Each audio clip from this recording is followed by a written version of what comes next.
Right, it's warm in the conservatory today, and I've got some hot takes. Stick around with me and let's get spicy.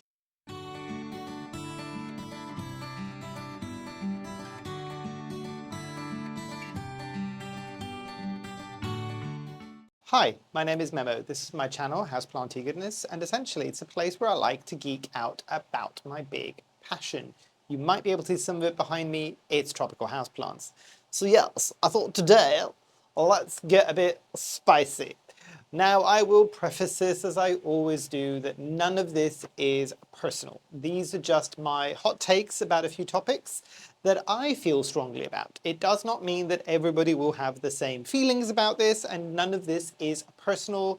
If some of these things apply to you and you're comfortable with them and you're okay with everything, I am not here to yuck your yum, basically.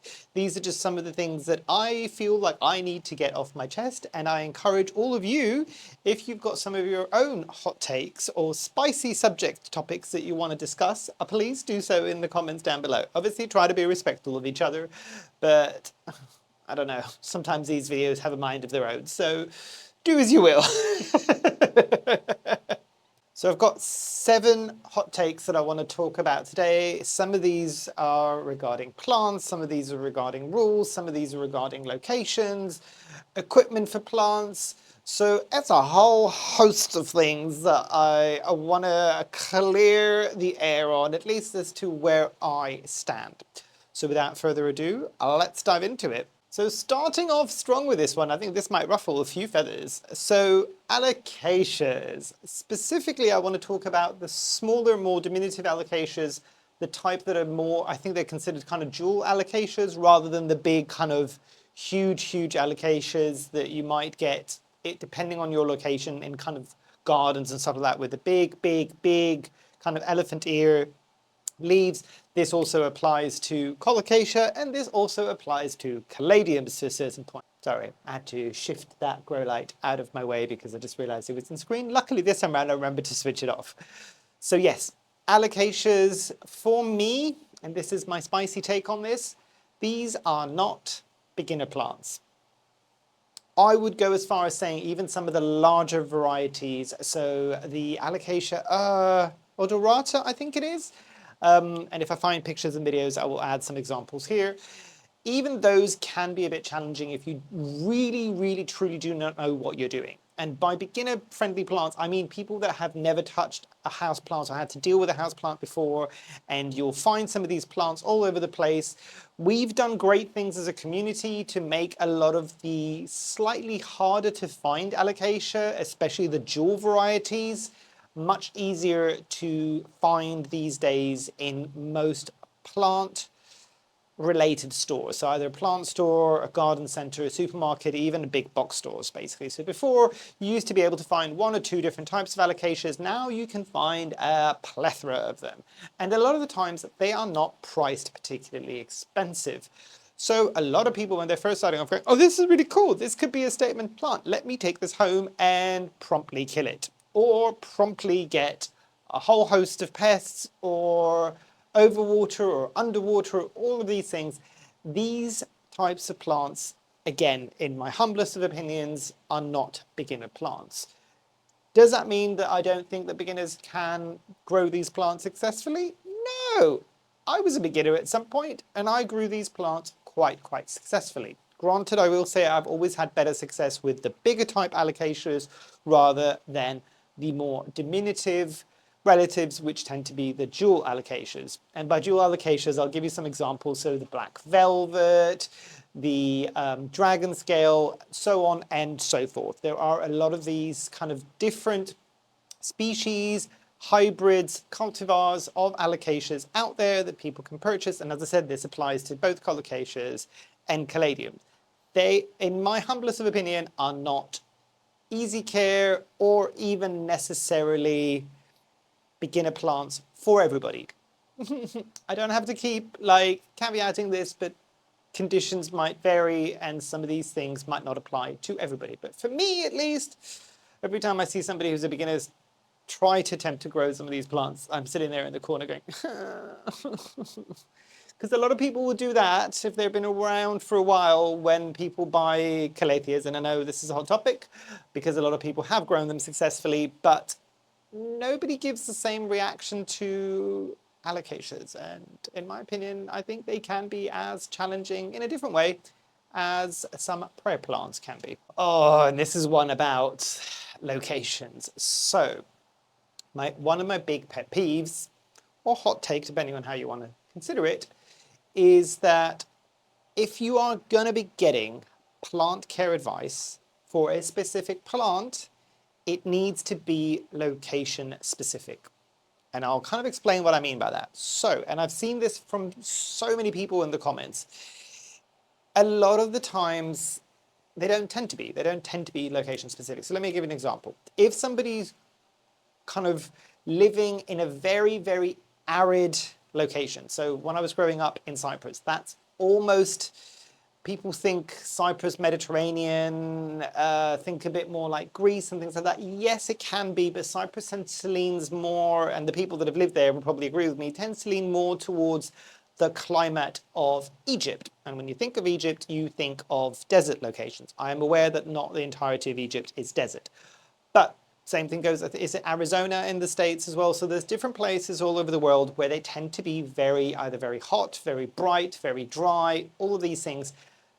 As far as I'm aware, and from what I can remember from my own experiences, and I do encourage you, if you live in some of these locations and you can prove me wrong and say, you know what, no, actually, I do find information locally when I'm buying plants that is specific to my location, and they're not just lumping all of the advices in like, you need to do this, and they don't mention anything about humidity or anything that's specific to your conditions. And I've used this extreme example as an example. This could also apply if you're trying to grow something like cacti or succulents and you live in a very grey, wet, humid location in the world, and you're still getting the same advice that everybody else is. It needs to be location specific, or at the very least, and I know this is something that's probably not going to change very quickly, at the very least, it needs to be something that you get a little asterisk on information about this plant. I'm talking about information that you get when you're buying this plant, either on the label, and we know the labels generally are a bit shit, but same thing goes for online.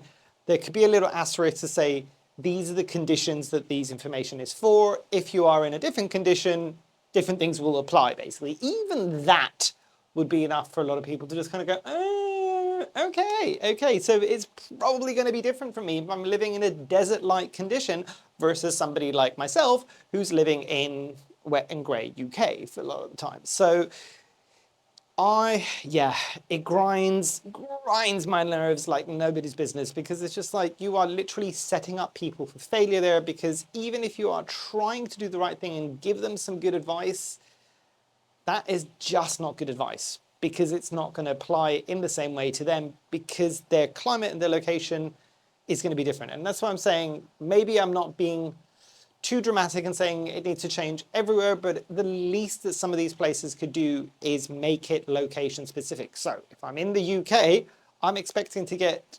instructions about some of these plants that are relevant to the UK, not for growing them in Cyprus, because I don't live in Cyprus. I'm not buying this plant whilst I'm in Cyprus. Does that make sense? And the next one is slightly related to that one. This one might be a bit more spicy, I think. And I don't mean this as a sweeping thing, but it will probably come across as that. So sometimes plants being sold in the wrong locations, and let me explain what I mean by that. So if you've got something, and I'm going to be really, really specific, that is used to growing in the cloud forests of the kind of tropical jungles. So it's used to slightly cooler conditions, very high levels of humidity, and maybe a bit of a darker condition as well, rather than as bright. Am I saying that those plants should never be sold in locations like the examples that I was giving before, like kind of desert type of locations and all of these things? Not necessarily, but what I am saying is that in those types of locations, which is going to be so drastically different to the habitat of this plant, and I mean drastically different, as in there is very little chance that naturally, unless people go massively out of their way, they're going to be able to replicate those conditions. I think if you're going to be selling those types of plants, you still can. I'm not going to stop anybody from selling plants. I don't have that kind of power. Neither would I want to. But it's making sure that you are abundantly clear that these are challenge plants. These are plants that are going to make you go the extra mile when you're buying them, maybe making them slightly more expensive. So it sounds horrible, but so it isn't something that somebody who maybe is just starting off to even go, oh, maybe I could try it. Not saying that if somebody's beginning and they shouldn't try it, if they really want to challenge themselves, please do. But I think if you're going to be selling those types of plants that are so against the natural climate of everything, and I'm going to hear you before you say it in the comments that none of these tropical plants, unless you're living in the tropics, are growing in their native habitats. I get that. But there's a slight difference between being able to adjust for a golden pothos, for example, versus being able to accommodate something like the Anthurium cuticuense, which is almost dead in my care. And that's telling you something. And I did better than most people. And one of the reasons why I bought that plant is that Enid from NSC Tropicals, who again, remember where Enid is based in Florida, basically, she tried to grow it and she struggles because her temperatures never got low enough. And that is true. I always have better success with that, maybe not this year, with the fact that it gets a bit of a cooler winter. The summers, it struggles here, let alone somewhere that's much more desert-like. So that's all I'm saying is that those plants should maybe still be available, but big, big caveats to be said. This is going to challenge you to the end. Because again, as I said, a pothos in this space or in a more kind of arid location, a bit more desert type of location, yes, it's still going to be a challenge, but there are things, if a plant is adaptable, if it doesn't need kind of extremely polar different conditions to where you are, then fine. But some of these ones that are very, very specific, then yeah, same thing goes like if you are living in the grey and dark and wet locations of the world and you're trying to grow cactus, by the way, big kudos to you because you are doing that on expert level. And this is not to take away from anybody who's doing this successfully, but this is more like, I think it's more the awareness that, okay, you're going into this, especially if you don't know, this is probably going to challenge you to the nth degree. Bear in mind, and if you still want it, be our guest, you'll probably do better than most of us. Oh, and this is one that's going to be a difficult one to explain, but, and this might just be me, maybe it's because I've overthunk this a bit too much, basically, which is that some of the plants, especially when you were talking about the rarer varieties, and people were getting a bit pressed about the fact that some of these plants were difficult to keep alive. Take a second, and I'm not saying that everybody did this, or I'm not saying that even anybody did this, but it did start to feel like that towards the end of that craziness of the boom of the kind of rare plant market, which is they weren't selling you a plant that should have longevity. If anything, they wanted you to buy the more challenging plants that probably would have never have survived unless you're growing them in a botanical garden somewhere. Because guess what happens most of the times, and this is something that I've seen over the years. This is just something that I've seen over the years from everybody else is there's so many people out there that, especially if this is a wish list plant or if this is a plant that they want to challenge themselves with and they get it, they bring it home, invariably something goes wrong, that plant might die. Guess what a lot of people did then? They bought it again. And if it went wrong, they bought it again. Guess what the retailers have got? By selling one plant, they have had multiple sales. And even if it isn't the same plant, it's also the kind of notion of, I've bought a plant that's been challenging, it's not survived, this has now died, guess what? I now have space for this plant, which is another difficult plant that might also not survive, and if that dies, I've got space again and I can get this plant. Do you see what I mean? I don't know whether or not this was done intentionally. Maybe I'm giving people too much credit on this one. But it did kind of feel like that towards the end where it's just like, well, just chuck another rare plant onto the market, and then that could be the thing that people struggle with and maybe don't like that much, and then they'll move on to another challenging plant, and then we can keep selling them some of these plants, if that makes sense. I think that's the big pet peeve here, is that a lot of people had this assumption that whatever plant they bought was going to be the next, I keep using the example of the pothos in this video, and I do apologize, but the next pothos in their house. And it's just like, no, because that plant that you're buying hasn't had years of commercial growing behind it. Certain cultivars have been kind of propagated more, or the hardier plants have done this. So there is that as well. But at the same time, if you're only ever going to have like a few plants in your house, the average plant shop, yes, they want you to be happy, but at the same time, they want you to come back and buy more plants. If all they're selling you is stuff that is indestructible, guess what you won't be doing? Going back to buy more plants or replacement plants. So bit of a spicy take there. Maybe I'm overthinking this, but it was kind of starting to feel a bit icky towards the end. I don't think it's happening in that way, any way or form now, but it did start to feel like that towards the end of that boom, basically. Another one for labeling. And I know labels have got their own issues, and I'm maybe picking them a bit too much on this one, but plants that require investment, and by that I mean time investment, I think should be labeled. I don't think it's too much to ask, basically. And this might be rich coming from me because I've got zero patience, as I've said on my channel before, and I want things to be fast, fast, fast, fast, fast, and I don't want to be sitting there waiting forever for something to grow. But at the same time, I'll give you an example. So the Scindapsus trebii Moonlight was an example that I could think of, because a lot of us bought that at some point, and a lot of us would probably agree it's not one of the fastest growing plants. Now, think for a moment if you'd seen either the care label or something online when you were purchasing it telling you that this is a plant that's going to take a bit of time and investment in that respect. So it's going to take you some time to get it to a large stage. Obviously, a lot of the retailers are not going to do this because it's probably going to put some people off. But I am very curious from all of you out there. There are certain plants, and I use the Scindapsus trebii Moonlight as an example for me because I did massively enjoy growing that plant. Even though it was a slow grower, I really enjoyed growing it. Would I bring it back into my collection? Probably at some point. I did enjoy it, but now I'd go into it with my eyes open and just go, okay, this is just going to be a plant that's going to take X amount of time to grow, longer than some of my other plants in here. That's fine, but I'm going into it with eyes open to just kind of go, oh, yeah, okay, that's fine.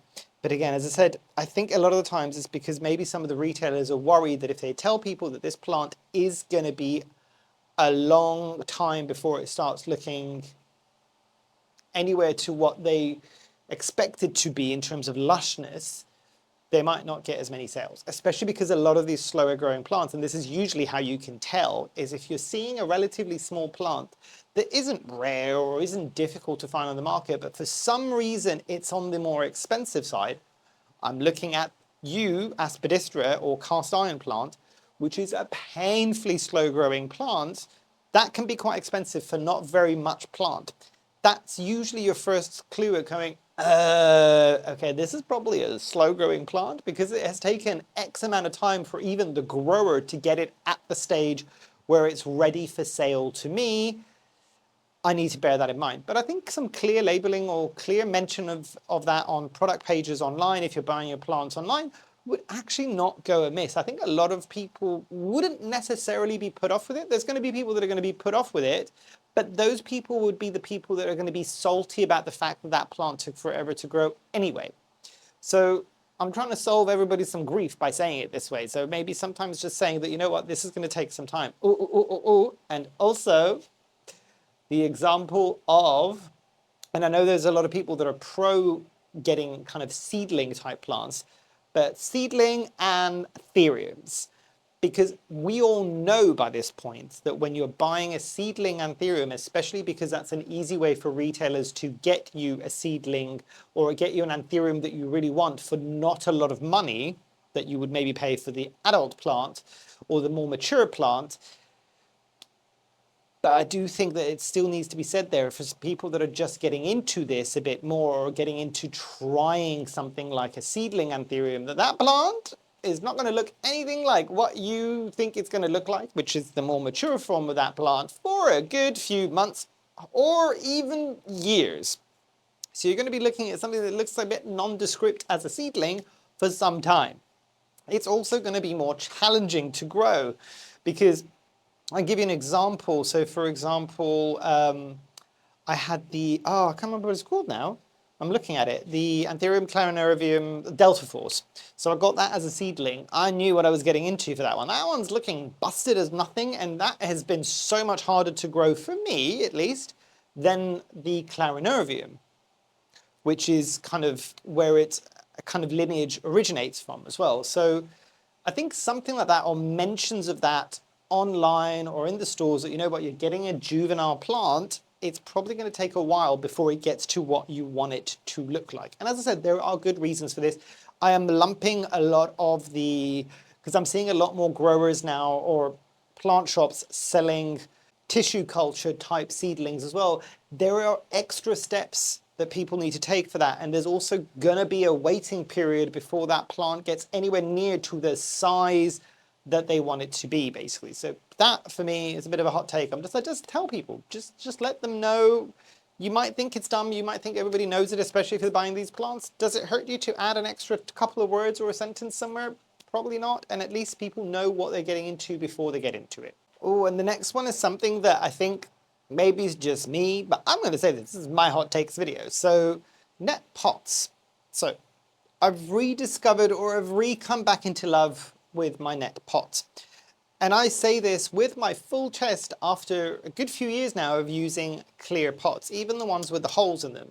Yes, I can see the roots of the plant a bit easier, and that's a good thing. Also, the challenge that I find a lot of the times with the clear pots, and I'm using a slightly dirty one here because I don't have a clean one to show you now, but you can get, depending on how wet you're keeping it, depending on how moist the plant needs to be, you can get quite a lot of algae buildup, especially if you're not getting it into a cache pot or a decorative pot around it, which then almost stops the clear pot from being usable because it's no longer clear. All you can see then is kind of the algae that's inside of the pot. I don't find that happens quite as much or quite to the same level with net pots.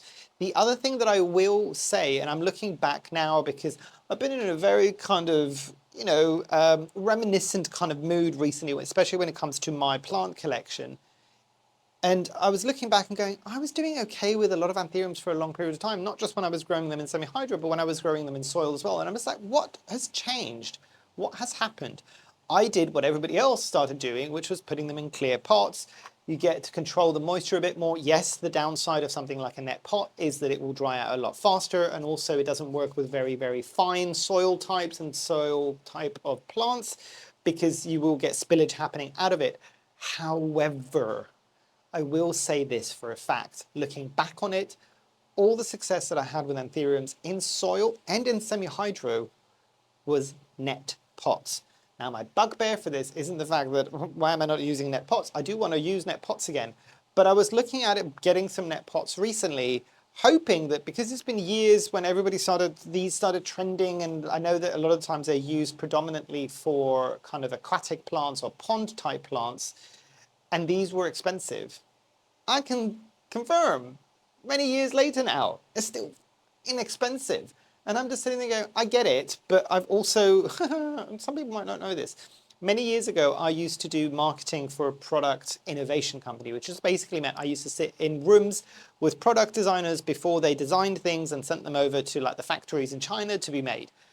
These things, they are not expensive to make, not even in the slightest, basically. They're nowhere near as expensive as what you would think when you're buying these. But the problem with this is they've got a captive audience. If it's only for ponds, you don't have another option. This is your option. If you want this, you'll pay X. And if everybody keeps their prices up, that's why the prices stay up. This does not take a lot of money to manufacture. I will tell you that for a fact. There are certain things in big factories that are kind of preset molds. The factory's built to produce this in mass, and these can be exceptionally cheap. Exceptionally cheap. I can't tell you for sure for this what might be, but This could be as cheap as 1 to 2 pennies to create each one, and a lot of times you're buying individual ones for £5 or £6. I mean, I know everybody needs to make a profit, but come on, dudes. Like, these things can be a bit more affordable for everybody to use. And I think if they were, that's where I'm spicy with this. If they were, I think more people would try them. As I said, there's other issues because the soil will drop out and all of these things. But in my humblest of opinions, if you are an overwaterer, these are good. These are better than just a regular plastic pot. Arguably, and I will say this with my entire chest, this is one step up from a standard plastic pot. The next immediate best thing from this, even before you get to this, is terracotta. And I do miss having a lot of my plants in terracotta. It did me a world of good, a world of good. Then I discovered this, and I have never, I think, never had a plant fail in a net pot, anthurium or otherwise. Granted, I'm not telling you to put your ferns in something like this, but I have grown Calathea very successfully in net pots, even with a chunky arrowed soil mix. I have even grown epiphytic ferns in this. I've grown maidenhair ferns, which I don't think is epiphytic if I'm not mistaken, in this. Granted, slightly denser soil. Fan-bloody-tastic for aeration in the roots, especially if you tend to be on the overwatering side of things. This might not be suitable for somebody if they're an underwater, but for the overwaterers out there, this is legendary, let alone the fact that because this much is exposed and there's less of a chance of getting root rot if you're overwatering. If you are overwatering as well and you've got enough of these together, that's a great level of like little microclimate humidity bubble that's going to happen around that, because there's so much more exposed wet soil when you're watering that it does create a lot better humidity and that kind of microclimate that a lot of people think of when you say group plants together. Net pots should be a lot cheaper, I think, by now. And I'll finish on a bit more of a positive hot take, if that makes sense. I don't think orchids, and this is a bulbophyllum if I'm not mistaken, get anywhere near as much love as they probably should within the houseplant world. Now I get it, that's not just because maybe people aren't necessarily interested in orchids. I will say, and this might be another hot take, in my experience, a lot of the orchid enthusiasts that have been growing orchids for years, they're a difficult group to get in with. And again, this is just based on some basic experiences that I've had within the kind of wider industry, basically. Sometimes the like hardcore orchid growers tend to be a bit patronizing. And like, I'm not just talking about them talking to beginners, I'm talking about somebody who's experienced or who's done this for a few years, a seasoned houseplant grower who tries to get into orchids and is asking maybe a few questions from some of these individuals, and they talk to you like you're an idiot and you've never grown a plant before. And it's just like, I understand most of the basic concepts. You don't need to patronize me. It's okay. Just tell me what you need to tell me as if I'm a peer. I might ask a bit of a further question, but I should be able to do this. So there is some of that. I ain't gonna lie. And again, sweeping generalization, that's not everybody. I've met some of the loveliest of orchid fanatics out there that are nothing like that. But there is a bit of that, and I think a lot of people, again, based on some of the comments that I'm seeing, are worried about getting into that because they're just like, the orchid people are a bit scary, they're a bit intense, and I'm just like, I get it. And they can be, and that can be fine as well. I mean, we are crazy plant people as well. In certain parts of like communities, that can also be called intense, yes? Talking about all the aroid fanatics out there as well. But orchids, I don't think, get enough love from the houseplanting world, especially what I'm seeing now with a lot of people kind of moving more towards not necessarily bigger collections, but something that could be an heirloom plant or something that they can say, look, I've grown it to this size. Orchids are great for that, especially if you don't want something that's going to take up a huge amount of space. And I do know some orchids can get absolutely stinking huge. They're relatively slow growing, not hugely slow to the point they will probably annoy you. You get the boon of the bloom. I know a lot of people are just like, but the leaves aren't that exciting. I challenge you, have a look at the vast spectrum of orchids that are available out there. Not just the standard Phalaenopsis orchid, even the Paphipetalums, basically. Paphiopetulums or Paphipetalums? I can't remember, I put the name at the top. So many different cultivar varieties. Some of them have got really stunning blooms. I think there is probably over, if not tens of thousands, at least hundreds of thousands of orchids all over the world. I might be wrong with this because, again, I'm not a huge orchid head, just orchids, but I think there's pretty much an orchid in most native orchids in most countries of the world, if I'm not mistaken. Maybe not Antarctica, but yeah, so there is a vast spectrum of some of these plants, and maybe have a look at getting an orchid that's local to your native habitat. I will say this before anybody else says this, be very careful with orchids. Do some of your research before you go into it. There's a lot of orchids that are either endangered or you basically won't be able to get your hands on them even if you like them, and that's for good reasons. And do not try to promote more people poaching orchids from there. The CITES kind of index as well has a lot of orchids on there that are no-goes, and they should be no-goes because they need to stay where they are rather than just being in all of our houses. But still, for a lot of the orchids that are in cultivation, there are so many cool orchids. You get the bloom, and that's always something that you can kind of look forward to as well, because with a lot of the regular houseplants, that very rarely is the bloom ever the big spectacle that you're not looking forward to the bloom. This really is a cool type of plant, like any kind of orchid really, because you get a payoff as well. I know some people might say some of them are a bit dull. As I said, there are varieties out there that are not dull looking. But you do get a payoff, and you're just like, I have done something perfectly right for this plant because it has graced me with a bloom. Some of them have got beautiful smells, some of them have got stinky smells, some of them have got no smell, some of them have got big leaves and blooms, some of them have got smaller. Huge variety. Very cool. And also, a lot of these things have been hybridized to the nth degree. There's this whole set of issues, and I know some people don't necessarily agree with that much kind of human interaction and hybridization, but there is a vast variety of orchids, and I think they should get a bit more of a spotlight, especially now when everybody's not just looking for the next big rare kind of aroid by and large that it used to be before, and you're looking for stuff that you can watch grow, and it can be an heirloom plant that you can give to somebody, because actually a lot of the times, depending on the orchid, the more mature you get it and the larger and the more years you've got it, as with most plants, to be fair, it tends to become a bit more resilient, at least within your own space. So actually gifting it to somebody who lives with you or somebody else, like it's less of a minefield, because you can be very specific. Orchids, I find, at least in my experience, tend to be very exacting in their needs. And when you finally dial into that, it's very easy for you to kind of go, oh, I'm giving this to you, your conditions are like this, do this, and do only this, and you should be fine. Great plants, massively underrated in my opinion. All right, and I think I'll wrap it up there because I've probably ruffled too many feathers. Oh my God. The orchid people might come for me. I really hope they don't, but I think they might. Tell me if you disagree with me on some of these things. I'm sure you already have in the comments. And as I said, these are just my hot takes. It's not going to apply to everybody. This is just what I think. Like, your opinions are going to be different, and that is good. We are all different, unique snowflakes, and we like things and we don't like things in different ways. But yeah, maybe share yours down below, and let's see how different our hot takes and our spicy comments might be from each other's, basically. But yes, hopefully you've enjoyed. Hopefully I shall see you here soon, and I truly, truly hope that you have a great rest of your day. Thanks. Bye.